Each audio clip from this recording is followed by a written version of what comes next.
Last fire will rise.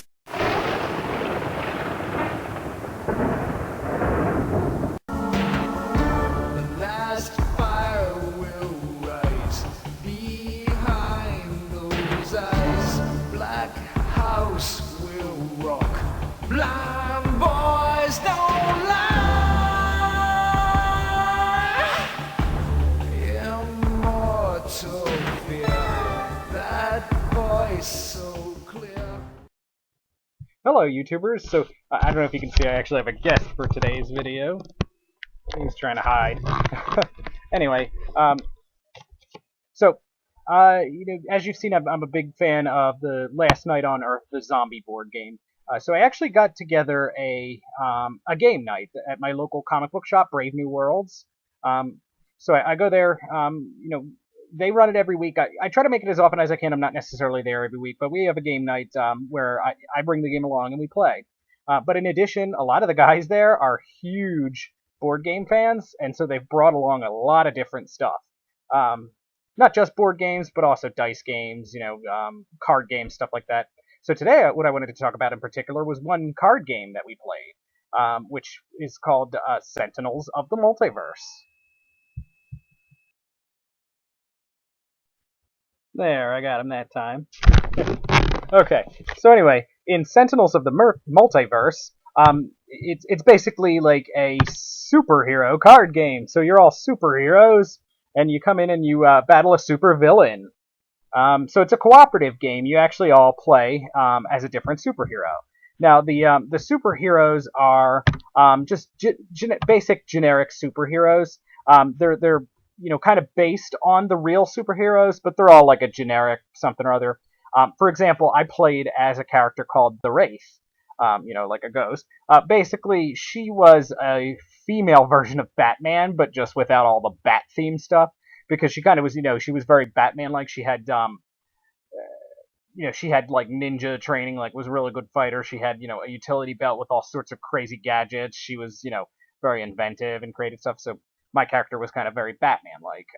Some of the other characters, trying to think of the names.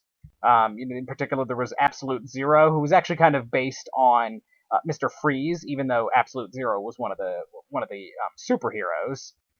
There was Mr. Fix-It, and I can't remember who he said he was kind of based on. So you actually work as a team, cooperatively, and you all work as the superheroes. Now, of course, you're going to come up against a supervillain. In our case, I believe it was Citizen Dawn, and with the guy who brought the game along, he basically explained she was like a female Magneto. She had like the magnetic powers and stuff like that. So she was the main villain that we faced. And what will happen is that they have some powers, but they also have minions, and there are a bunch of cards that basically the villain's going to throw out. So they just get automatically thrown out. There's not a player playing as them. But they get thrown out, and there'll be anything from minions who will attack you and rain damage upon you, or have certain effects that are negative towards the superheroes. Or there'll be things like random events or something like that. For example, one thing that we got was zombies, and funny enough, because we play a lot of zombie games.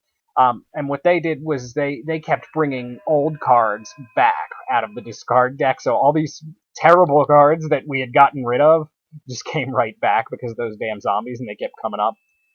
There'll also be, you pick a specific location, like I believe ours was Atlantis, the lost city of Atlantis, and that'll also throw out, the environment will throw out things to attack you as well. For example, we got a Kraken, and off the top of my head, I can't remember what that did to us, but I just remember it being terrible, and that Kraken kept coming back. So there'll be, you have to fight off some of the certain of the environmental things, like the Kraken you had to fight off, but you also have to fight off the minions. Yet at the same time, you're trying to get to the main villain.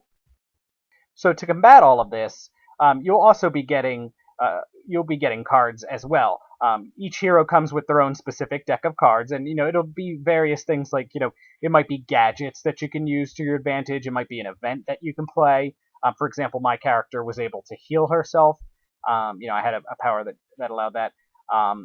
There's also there will be some of the cards have a power.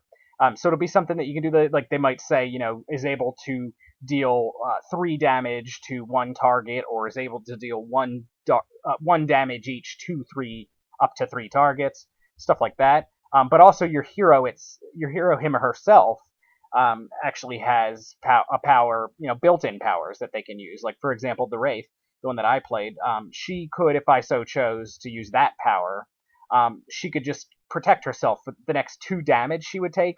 She would no longer take that damage. So you can see the cards can sometimes help out a great deal. In fact, I got one at one point. Normally you can only use 1 power. I actually got a card that allowed me to use 2 powers at once, so that was really helping me out. So basically what it is, each of the heroes gets a certain number of hit points, as does the main villain, as does, all of their minions, and any of the things like the Kraken and stuff like that, the environmental stuff. And it's basically just a battle. You're trying to get the villain down to 0 before he or she kills all your heroes by getting them down to 0. Now, the one really cool thing about this game, if your hero happens to die, that doesn't take you out of the game completely. You flip your hero's card over, and there's actually a few powers that it gives you, which is kind of like, you're raining vengeance down from beyond the grave. So they'll give you things like, you'll be able to allow one of the surviving heroes to use their power right away, or you'll allow them to draw a card, or allow them to take a card out of their discard pile. So it'll just give you things. You're still able to get into to be a part of the action for a little bit. I mean, it's not like you're not able to do the whole thing, but you're able to at least still be part of the game.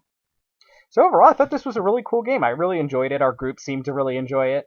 It's definitely one that I would love to play again. It's definitely one that I recommend. So if you ever see it, it's definitely one I would say you should check out. It's got a few expansions from what I understand as well, so you can always build upon the game if you enjoy it.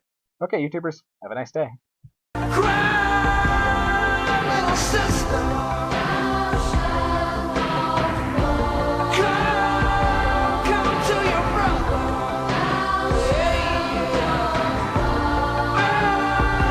Change